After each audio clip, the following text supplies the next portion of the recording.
Just hours ago, we heard from police following dozens of arrests in downtown. Officers say while things were mostly peaceful for the 4th of July holiday, police took about 60 people into custody, including dozens of juveniles. Their parents were also cited. Some of the charges involved guns and illegal fireworks. Police increased patrols for the holiday weekend after several years of lawlessness downtown. Juveniles will come down. They'll come down with fireworks in groups. But we're not going to have that anymore.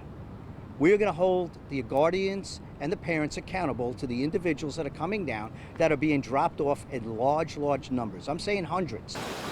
Tonight and tomorrow, police say they will continue to have a strong presence downtown.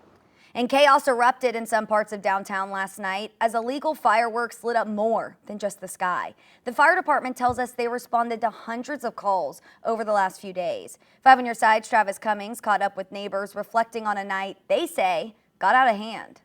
Flames erupting from a dumpster captured by a resident who had a front row seat from their apartment on Washington Avenue.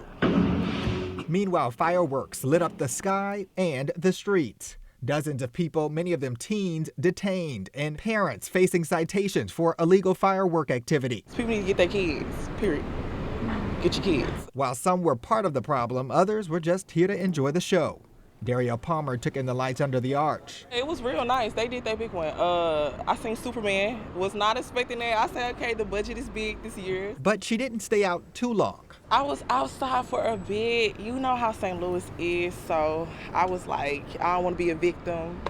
So I just went home. St. Louis police say they received 341 calls as it relates to fireworks from 5 o'clock on the 4th of July all the way up until 3:30 this morning. In the aftermath, hard to miss. There was still a lot of leftovers, especially on Tucker and around, and I went for a run this morning as well, so there was a lot of in the smaller streets. There was leftovers on the street that they didn't clean yet. Despite their love for the city, residents like Candera and Yagio Raffaele says this kind of disorder shouldn't be normal. It's upsetting. It's happening a lot, but that's what it is. Weekend. Yeah. You know, it's actually happening quite often.